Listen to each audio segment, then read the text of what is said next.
Pack your things, old man. You're not my problem anymore. That's what my daughter-in-law said to me. Not whispered, not hidden, but announced right there in the driveway, while my son stood 3 feet behind her, staring at his shoes like the ground had suddenly become the most interesting thing he'd ever seen. She handed me a garbage bag with some of my clothes stuffed inside, pointed at the road, and turned back into the house I'd helped pay for. 4 days later, she called me 11 times in a single afternoon. But by then, I had nothing left to say to either of them. My name is Robert Callahan. I'm 68 years old, and for 40 years I worked as an electrician in Tulsa, Oklahoma. I'm not a man who talks much about feelings, so understand that it takes something real, something that cuts down to the bone, to make a man like me sit down and tell his story to strangers. But what happened to me over these past 2 years taught me something I want every person my age to hear. Life has a way of returning to you exactly what you deserve, and sending the same back to those who wronged you. To understand how I ended up standing at the end of a dirt road with a garbage bag in my hand and $43 in my wallet, you need to understand what I had before. I built that life carefully, the way you wire a house, one connection at a time, making sure nothing shorts out, nothing catches fire. My wife Carol passed going on 3 years ago now, pancreatic cancer, 6 weeks from diagnosis to the day I sat alone in a hospital room, holding her hand while the machines went quiet. We'd been married 39 years. She was a practical woman, the kind who kept lists and remembered birthdays and knew exactly where every document in the house was filed. When she left, she took all the order with her. I rattled around our house in Tulsa like a marble in a shoebox. Couldn't sleep in our bed. Couldn't eat at the kitchen table. I'd find myself standing in the middle of a room with no memory of walking there, just floating from 1 hour to the next. That's when my son Marcus and his wife Diane started paying more attention to me. Marcus is 41, works in commercial real estate, wears clothes that cost more than my first truck. Diane runs something involving social media that I've never fully understood, but apparently pays well. They drove down from their house in Edmond, the nice part of Edmond, they always made sure to mention, and sat at my kitchen table with concerned faces and careful words. "Dad, you shouldn't be alone right now. You're not taking care of yourself." I told them I was fine. I wasn't, but that wasn't their business. "Dad, we have the guest room. It's just sitting empty. Come stay with us while you get back on your feet." I said no twice. The third time, when Marcus pointed out that my truck needed $2,000 in repairs I couldn't easily cover on my pension, I said yes. That was my first mistake. Not the only one, but the first. I moved into their guest room in February. By March, Diane had started talking about getting my affairs organized. She said it the way a person says they're going to clean out a junk drawer, casually, like it was nothing. She had a friend who was a notary. She had a cousin who did estate planning. Everything was so convenient, so already arranged. I was still grieving. My brain felt like it was wrapped in wet cotton.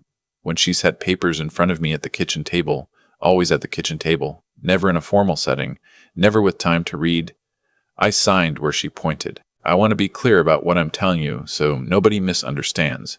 I'm not a stupid man. I built a business. I employed 6 people at one point. But grief does something to you that I don't think you can understand unless you felt it. It doesn't make you dumb. It makes you hollow. You go through the motions without the engine running underneath. And someone like Diane understood exactly how to use that. My house in Tulsa, the one Carol and I bought in 1987, where we raised Marcus, where I built the back deck with my own hands, was transferred into a family trust that Marcus controlled. My savings account, just under $60,000 put away over decades of work, got moved into a joint account I didn't understand and couldn't easily access. Even the tools in my garage, the ones I'd collected since I was 19 years old, were technically now property of the trust. It's just protection, Dad, so that if anything happens to you, Marcus can take care of things without going through probate. It all sounds reasonable when someone explains it that way at 8 in the morning while you're still drinking your first cup of coffee. What I didn't know, what I had no way of knowing, was that Marcus and Diane were in serious financial trouble. The real estate market had shifted. Marcus had invested heavily in a commercial development outside Oklahoma City that had stalled, then collapsed. They owed money to people who were not patient about being owed money. Diane's social media business had 3 big clients pull out in the same quarter. Their lifestyle, the cars, the house, the vacations they took twice a year, was being maintained entirely on credit and the optimistic assumption that Marcus's next deal would fix everything. I started hearing the arguments late at night. Not the words, just the tone, the tight, clipped voices that married people use when they're too exhausted for full anger. I heard my name sometimes. I heard the word equity. I heard his pension isn't enough, and we can't keep doing this. In May, Marcus came to me and explained that they needed to sell my house in Tulsa, not ask me. Explain, the way you explain to someone that the weather is what it is. The trust gave him the authority. The house was sitting empty, he said. It was costing money in property taxes and upkeep. It made sense to liquidate it and invest the proceeds wisely. He used the word wisely the way people use it when they mean in a way you won't understand and won't be consulted about. I asked what would happen to me. He said I'd always have a home with them. The house sold in July. I never saw the proceeds. By September, things had changed in ways I couldn't fully track, but could feel the way you feel weather coming. Diane stopped eating dinner with us. Started referring to me in the third person to Marcus, even when I was in the room. He needs this, he wants that, he can't handle the stairs. The guest room started feeling smaller. My routines, coffee at 6, the news at 7, a walk in the afternoon, started getting in the way of something, though nobody told me exactly what. Then in October, Diane's mother announced she was coming to stay. Needed the guest room. Such bad timing. So sorry about this, Robert. And Marcus told me, voice flat as a dead phone line, that they'd found me a place to stay temporarily. Just for a little while, until they sorted things out. I found out what a place to stay meant on a Tuesday morning when Marcus loaded 3 boxes of my belongings into his car and drove east for an hour and 40 minutes without telling me where we were going. The property was outside Wagoner, Oklahoma, an old farmstead. A main house that hadn't been lived in since at least 2010, from the look of it. Wood siding gone gray. Porch boards soft with rot. A front door that didn't quite sit in its frame. The outbuildings were in slightly better shape. There was no functioning heat. There was one working outlet in the kitchen that I discovered by process of elimination. The well had water, at least. That was something. Marcus carried my boxes inside without looking at me, set them in the middle of the living room floor, and Diane, who'd driven separately, stood in the doorway with her arms crossed like she'd come to supervise a delivery. "This is temporary," Marcus said, but he didn't look at me when he said it. I asked him what was really happening. Diane answered instead, "We need time to restructure things financially. You can't stay with us right now. This property is yours to use until we figure it out. There's food in that bag, a plastic grocery bag, canned goods, a box of crackers, 2 cans of soup. Like I was a stray, they were leaving at the edge of town. I'm your father," I said to Marcus. I looked directly at him and said it clearly, so there was no confusion. "I'm your father, and I'm 68 years old, and you're leaving me here." He finally looked at me, and what I saw in his face was worse than anger. It was relief. He was relieved to be setting me down, the way you're relieved to set down something heavy you've been carrying too long. He'd already made peace with it. I was simply the last one to be informed. "Dad, it's not forever. It's just for right now." And then they both walked out to their cars, and Diane said, without turning around, that she'd be in touch. I stood in the doorway of that dead house and listened to 2 car engines start, back out, and fade down the gravel road until there was nothing but wind and the distant sound of crows. That first night, I understood what alone actually means. Not lonely the way you feel at a party where you don't know anyone. Alone the way the universe is mostly alone, vast and cold and indifferent to whether you matter or not. I'm not going to tell you I didn't cry, I did. I sat on the floor with my back against the wall because there was no furniture, and I held the photograph of Carol I kept in my shirt pocket, and I cried in the ugly way that men my age cry when there's no one to see it. Not pretty, not dignified, just the sound a man makes when he realizes that the people he spent his life protecting have decided he's no longer worth the expense. But here's what I learned about myself that night. I'm an electrician. And an electrician, even one sitting on the floor of an abandoned house crying in the dark, eventually starts thinking about the wiring. By morning I was up. The well pump ran on a 30-amp circuit that was still live, probably on a rural co-op account that hadn't been disconnected because no one had thought to. I tested every outlet in the house methodically. Found 4 that worked, the kitchen and 1 in what had been a bedroom. Enough. From the outbuilding I pulled old tools, rusted but usable. A hammer, a handsaw, a level that still read true. I knew something about old houses. I had spent 40 years crawling through their walls. I knew where the cold came from and how to stop it. I knew what was structural and what was cosmetic, and how to tell the difference. Over the following week, I stuffed gaps in the walls with insulation I salvaged from a collapsed section of the barn. I rehung the front door so it closed properly. I got the old propane stove working well enough to cook and throw some heat. The nearest town was Wagoner, about 6 miles down the road. I walked it the third day. I had $43 and my Social Security would hit my account in 2 weeks. That was what I had. Wagoner is a small town, 14,000 people, give or take. It has a hardware store, a diner, a Dollar General, 2 churches, and the kind of barber shop where the same men have been sitting in the same chairs, talking about the same things for 20 years. I went into the hardware store to buy 2 items I absolutely needed and couldn't improvise. The man behind the counter was probably 70 himself, heavy-set, with hands like mine, knuckle-scarred and capable. He looked at me for a moment and said, "You're not from around here." "No," I said. "I'm staying out on the old Briggs property east of town, doing some repair work." He was quiet for a moment. Then he said, "You look like a man who knows what he's doing. I've been an electrician for 40 years. His name was Gene Purcell. He'd owned that hardware store for 26 years, and something about the way he said the next words told me he'd read the whole situation in about 30 seconds and was choosing to be decent about it. You need work? I know 4 or 5 people around here who've been waiting on an electrician for 6 months. County doesn't have many left." That was the door. I walked through it. Within 3 weeks, I had more work than I could handle. Not because I advertised or because I was cheap. I charged fair rates and did the work right the first time, which turned out to be rarer around there than it should have been. Gene told someone that someone told someone else. A woman named Louise, who ran the Methodist Church outreach, had a list of elderly homeowners who needed repairs and couldn't afford contractor prices. I worked for some of them for reduced rates. Barter. Sometimes. A woman named Pearl paid me in meals and a quilt her grandmother had made. I hung that quilt on the wall of the farmhouse, and it was the first thing that made the place feel like somewhere a person lived. I also started fixing up the property in earnest.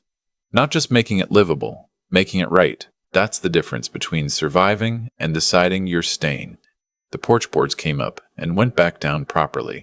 The windows got resealed. I built a workbench in the outbuilding because every man needs a workbench, and the act of building it settled something in me that had been unsettled since Carol died. Gene's brother-in-law came by one afternoon in November to look at something in the outbuilding, and he stood there for a while watching me work, and then he said something I've thought about many times since.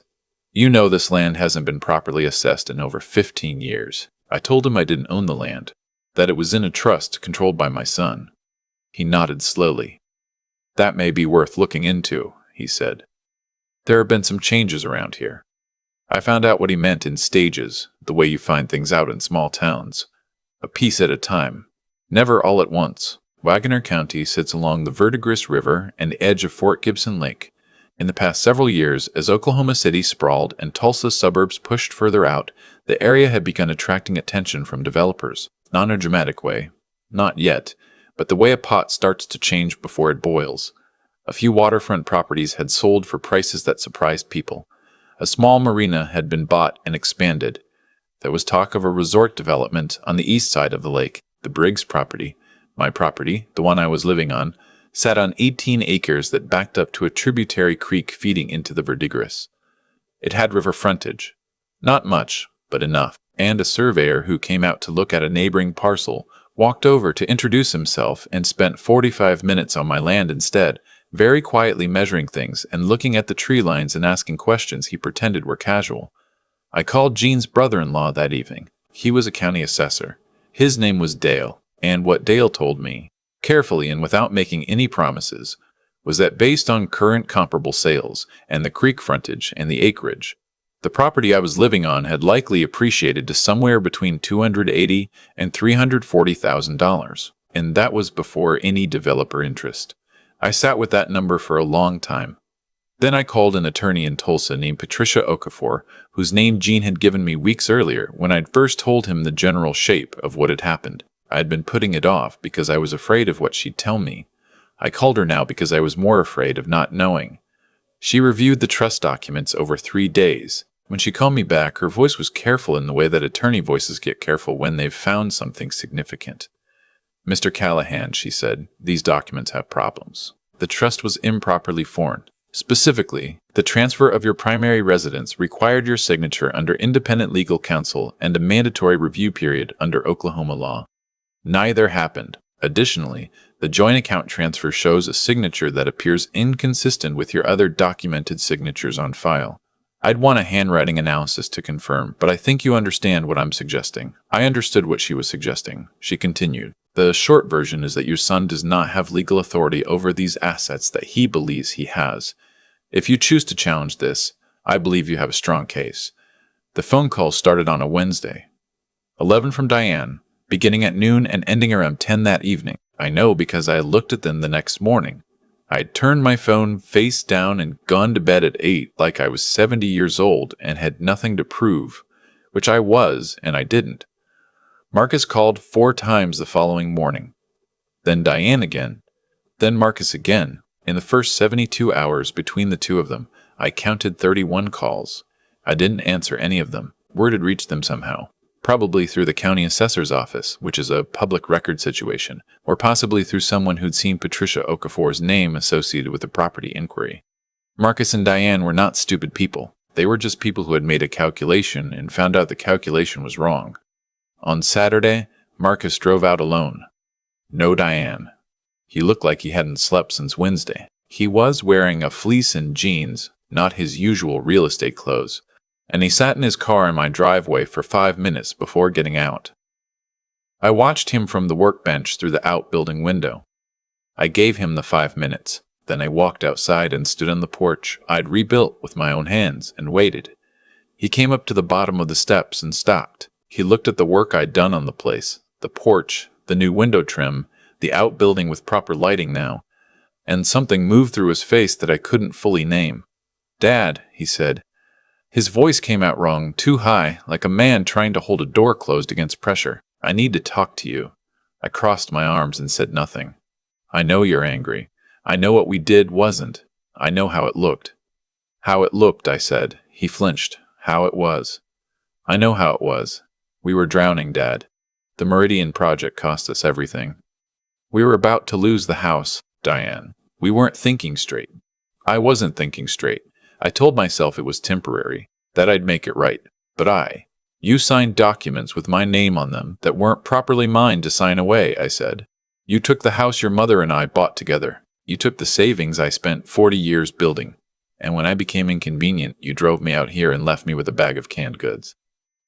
Tears came to his eyes. I did not move toward him. "I know," he said. "I know all of that. The child I raised," I said, "would not have done those things. I want you to understand that I'm not angry at you the way a man gets angry at an enemy. I'm sad in a way that's much harder to fix.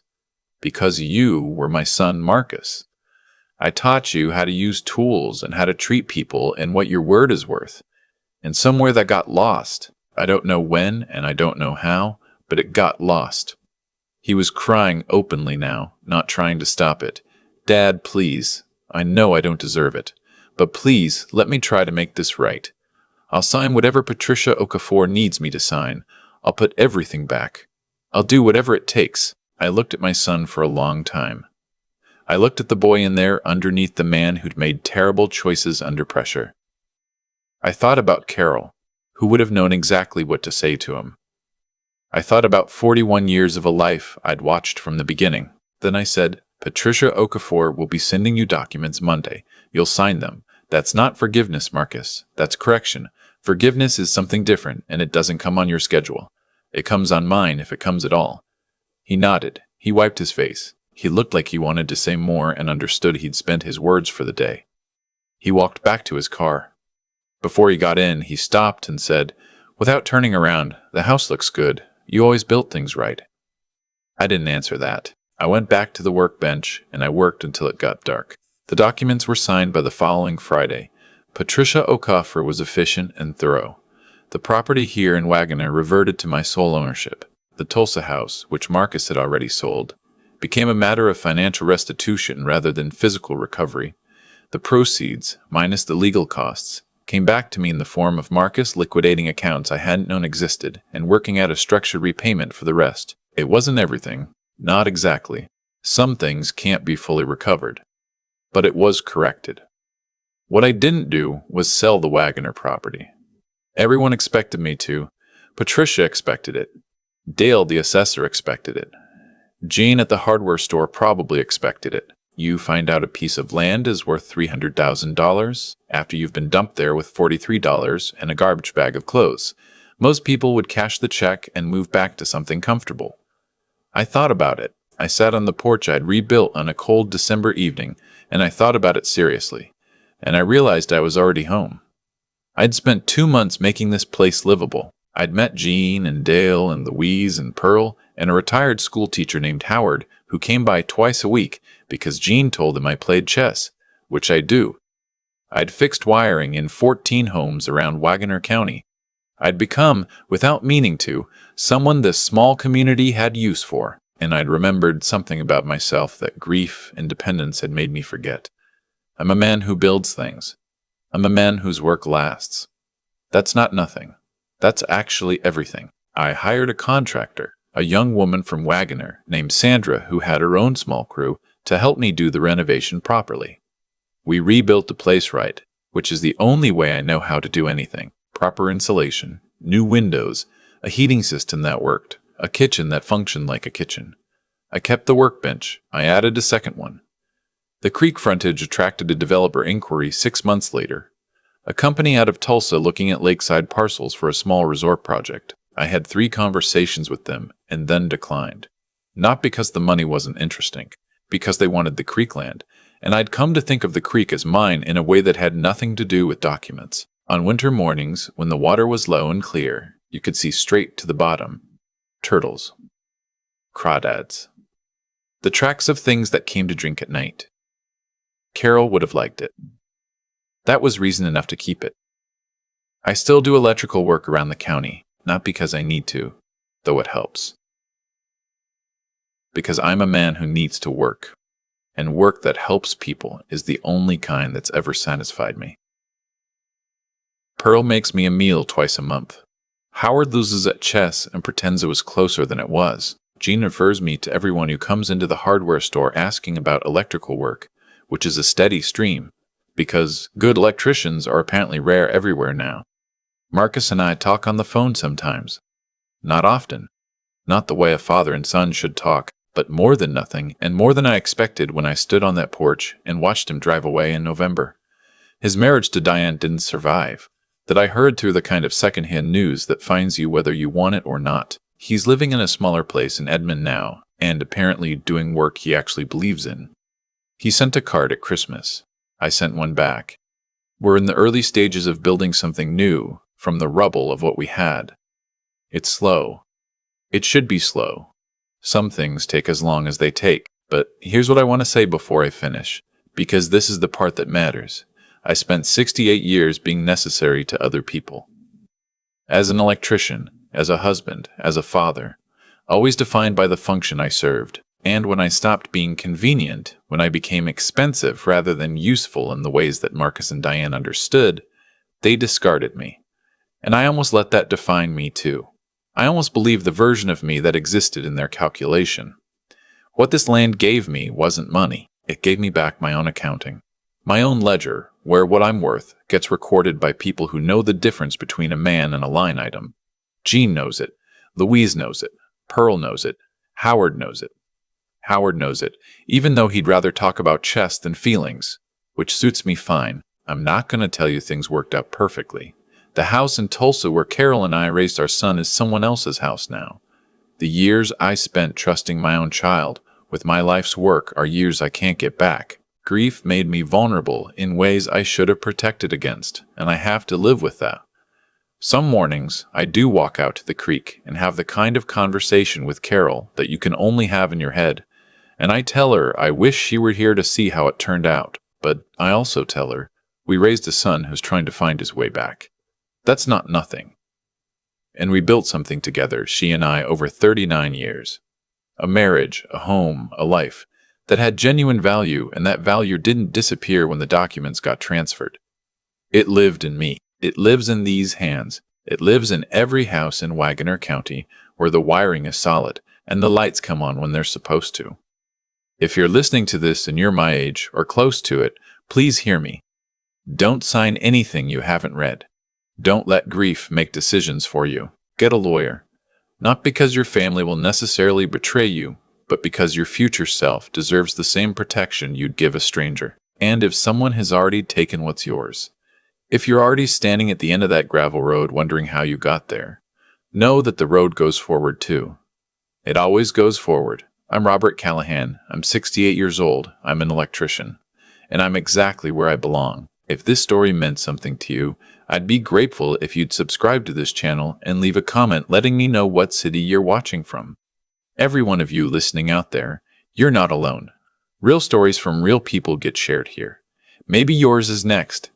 When I think about everything that happened, the documents I signed, the house I lost, the afternoon I stood at the end of that gravel road with $43 in a garbage bag, I don't think about revenge. I think about cause and effect, not in a mystical sense, in the plainest, most mechanical sense. What a person puts into the world eventually comes back to meet them. Marcus and Diane built their life on shortcuts. They borrowed against things that weren't theirs, signed over what wasn't theirs to sign, and treated a human being as a liability on a balance sheet. None of that required any outside punishment. It collapsed on its own weight, the way structures always do when the foundation is wrong. I'm an electrician. I know what happens when you run more current through a wire than it was built to carry. You don't need to do anything to it. You just wait. What I want people to take from my story isn't anger, and it isn't the satisfaction of watching someone lose everything they tried to take. What I want people to take is this. Character is something you build over a lifetime, and it either holds or it doesn't when pressure is applied. When Carol died and I was hollow with grief, my character held. Not because I'm exceptional, because 40 years of doing honest work, keeping my word, and treating people right had built something in me that didn't require my attention to keep standing. I didn't have to think about who I was when I walked into Gene's hardware store looking rough and stranded. I just was who I'd always been. That's what decades of integrity actually buy you. Not immunity from hardship, but a self that survives it. The harder lesson, the one that cost me more to learn, is about wisdom, about reading situations clearly instead of through the filter of what you want to be true. I wanted Marcus to be the son I'd raised. I wanted those documents to mean what he told me they meant. I wanted grief to be an excuse for not paying attention. None of those once changed reality. Wisdom isn't cynicism. It's not assuming the worst about people you love. But it is insisting on clarity. It is reading what you sign. It is understanding that love and legal protection are two separate things, and one doesn't substitute for the other. If I'd had that clarity 3 years ago, I'd have saved myself a great deal. I know that. I carry it. And then there's the matter of what I found in myself at that abandoned farmhouse. Not the land value, not the legal case, not the creek. What I found was that I was still capable, still useful, still someone whose presence in a community made things better rather than worse. Resilience isn't a personality trait you either have or don't. It's a habit you build by doing hard things and finishing them. Every board I replaced on that porch, every circuit I traced in a stranger's wall, every chess game with Howard, that was resilience being practiced, not performed. Practiced. The way you practice any skill until it becomes reflex. Robert Callahan didn't win because the land turned out to be valuable. He was already winning the morning he got up off that floor and started checking the outlets. That's the part I want you to remember.